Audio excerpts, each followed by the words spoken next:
Tarım ve Orman Bakanlığı, Balıkçılık ve Su Ürünleri Genel Müdürlüğümüz tarafından düzenlenen 2022-2023 Su Ürünleri Av Sezonu açılış programına hepiniz hoş geldiniz, şerefler verdiniz efendim.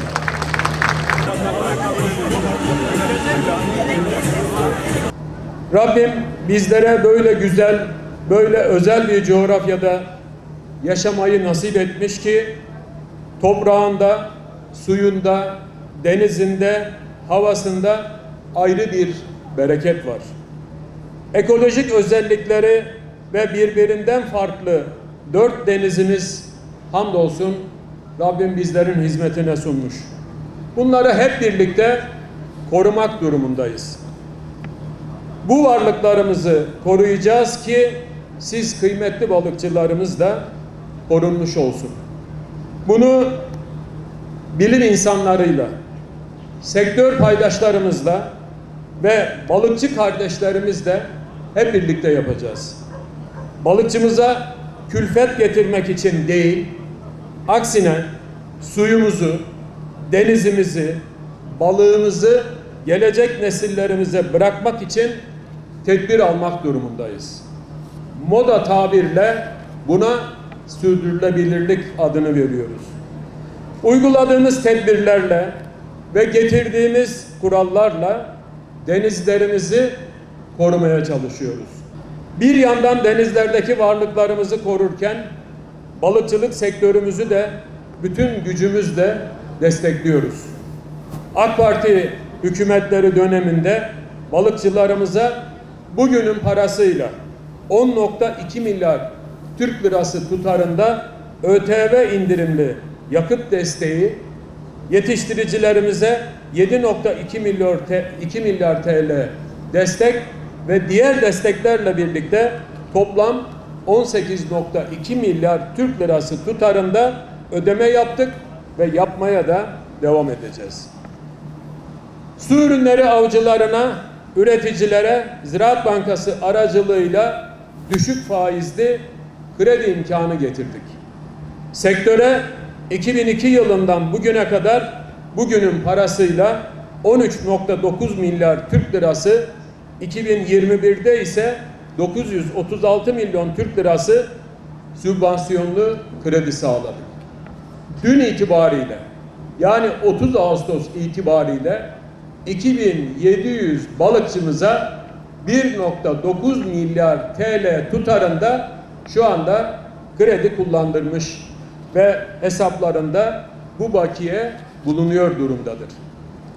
Kıymetli balıkçı kardeşlerim, çok şükür dünyada adından söz ettiren güçlü bir balıkçılık sektörümüz var. Burada kuşkusuz en büyük pay sahibi siz değerli balıkçılarımızdır. Su ürünleri sektöründe 18.476 adet balıkçı gemisiyle Avrupa'nın en güçlü balıkçılık filosuna sahip ülkelerden birisiyiz. Yetiştiricilik sektöründe 2223 tesisimiz bulunmaktadır. Avrupa'nın en modern 281 adet su ürünleri işleme tesisine sahibiz ve Avrupa Birliği ülkeleri arasında en çok üretim yapan ülke durumundayız.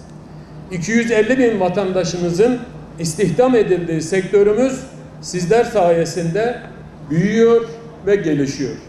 Sizlerle ne kadar gurur duysak azdır. Değerli basın mensupları, kıymetli misafirler, balıkçılık sektörümüz kendi denizlerimiz için ihtiyacımızın üzerinde bir avcılık kapasitesine sahip bir mevcut durumu ortaya koymaktadır. Geçen yıl su ürünleri ihracatımız 1,4 milyar dolar düzeyine ulaşmıştır. Elbette ithalatımız da bulunmaktadır.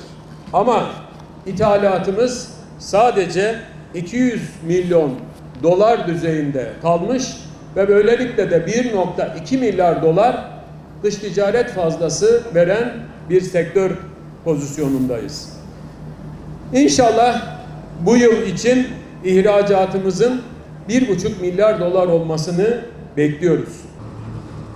Ey sonsuz kudretiyle bizleri, kainatı ve bütün mevcudatı yoktan var eden Yüce Rabbimiz, mülkün sahibi sensin. Dilediğine verir, dilediğinden alırsın. Sen yaratansın ve her şeye gücü yetensin. Bizi sayısız nimetlerle donattın. Sana sonsuz şükürler olsun ya Rabbi. Sadece sana kulluk eder, yalnız senden yardım dileriz. Dualarımızı, yalvarışlarımızı kabul eyle Allah'ım. Bu açılışı memleketimiz ve milletimiz için hayra ve berekete vesile kıl Allah'ım. Topraklarımızı ve denizlerimizi verimli, ürünlerimizi bol ve bereketli eyle Allah'ım. Hasret kaldık hamsiye, lüfere, istavrite. Mavi vatanın eşsiz zenginliklerine. Sabırla, saygıyla bekledik.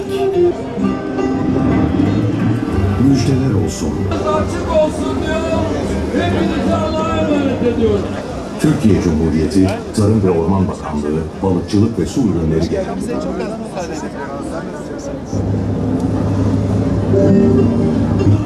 Saygıyla bekledik. Doğanın dengesini, dalgaların sesini.